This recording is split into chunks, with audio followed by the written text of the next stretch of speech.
Assalamualaikum warahmatullahi wabarakatuh. Para mahasiswa sekalian, pada video kali ini saya akan menyampaikan kontrak perkuliahan untuk modul perangkat dan media pembelajaran untuk program profesi guru dalam jabatan.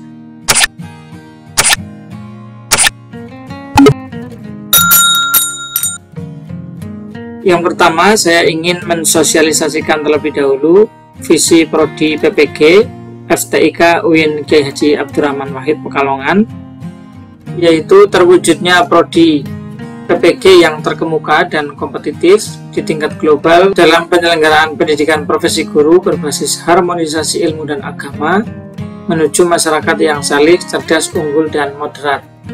Baik, kita lanjut. Yang pertama, mengenai aktivitas kegiatan pengembangan perangkat pembelajaran itu apa saja.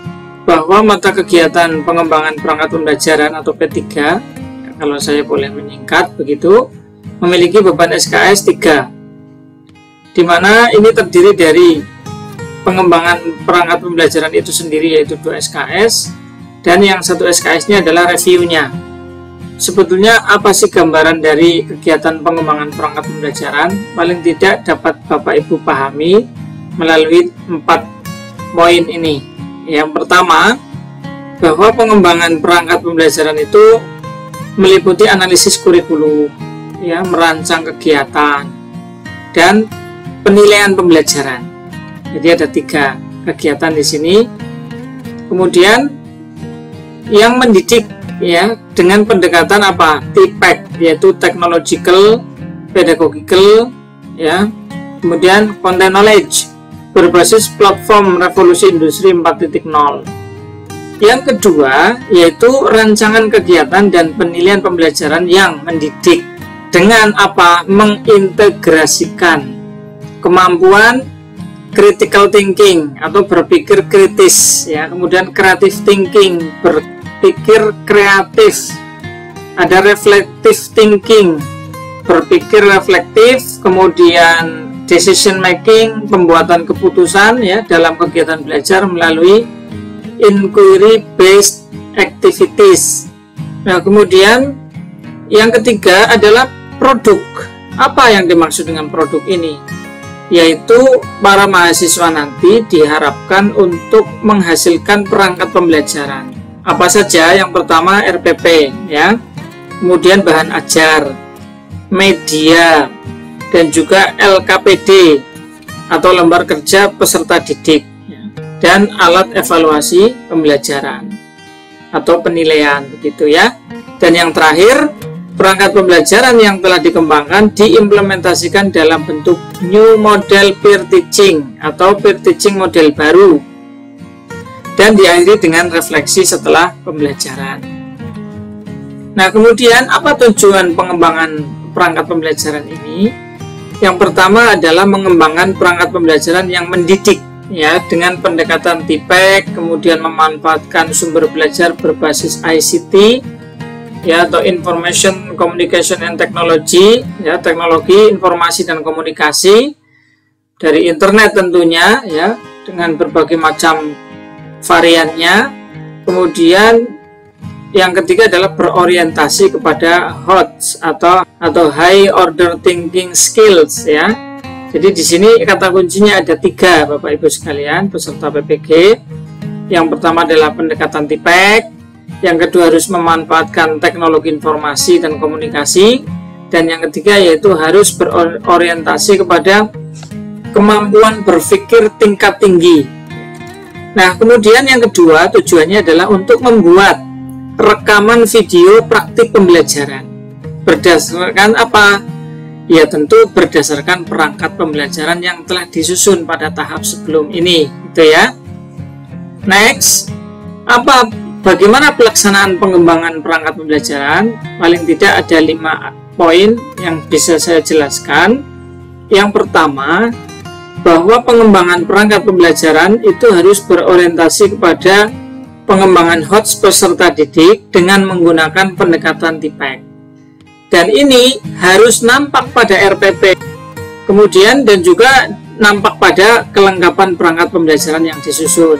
Yang kedua adalah bahwa pengembangan perangkat pembelajaran itu meliputi pembuatan atau penyusunan RPP yang disusun harus dapat dilaksanakan pada saat PPL setelah ini. Ya, nanti PPL-nya dilakukan secara luring.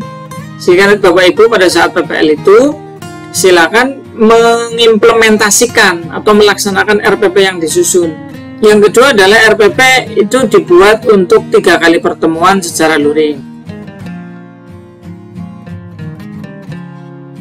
Berikutnya, dosen membimbing dan guru pamong melakukan review awal dan memberikan feedback ya terhadap perangkat pembelajaran yang disusun mahasiswa.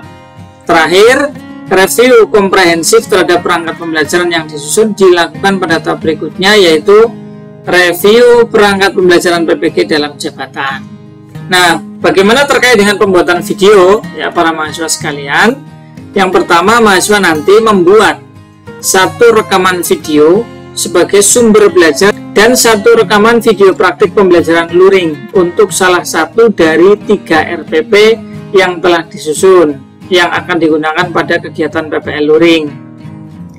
Yang kedua, bahwa rekaman video sebagai sumber belajar cukup 3-7 menit durasinya, dan rekaman video pembelajaran untuk 1 pertemuan, tetapi jangan lupa videonya jangan terlalu panjang, durasinya cukup diedit, mohon nanti diedit agar menjadi 7-15 menit saja, tetapi tetap harus memperhatikan tahap-tahap penting dalam kegiatan pembelajaran. Yang berikutnya, rekaman video tersebut dikirim kepada dosen pembimbing dan guru pamong melalui LMS. Kemudian yang berikutnya, dosen pembimbing dan guru pamong melakukan review awal dan memberikan feedback ya terhadap video praktik pembelajaran yang dibuat oleh mahasiswa. Yang terakhir, review komprehensif terhadap video praktik pembelajaran dilakukan pada tahap berikutnya, yaitu review perangkat pembelajaran PPG dalam jabatan. Yang berikutnya, apa produk yang harus dihasilkan? Pertama, perangkat pembelajaran ya, yaitu apa? RPP, bahan ajar, media, LKPD, dan juga asesmen untuk 3 pertemuan. Yang kedua, rekaman video sebagai sumber belajar untuk salah satu pertemuan RPP yang disusun. Untuk PPL dengan format data video MPEG berdurasi 3-7 menit. Yang terakhir, yang ketiga adalah rekaman video praktik pembelajaran dari salah satu pertemuan RPP yang disusun untuk PPL dengan format data video MPEG, durasinya 7-10 menit. Kemudian aktivitas dosen, apa yang dilakukan? Ada 3. Yang pertama adalah wajib online pada LMS minimal 4 jam per hari.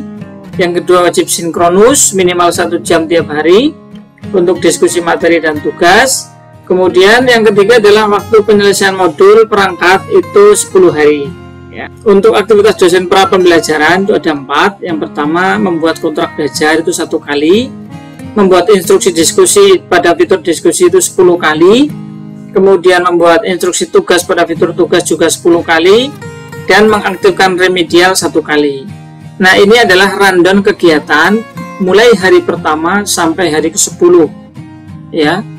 Berbeda-beda, tetapi pada intinya teman-teman yang paling penting di sini adalah sudah saya siapkan catatannya.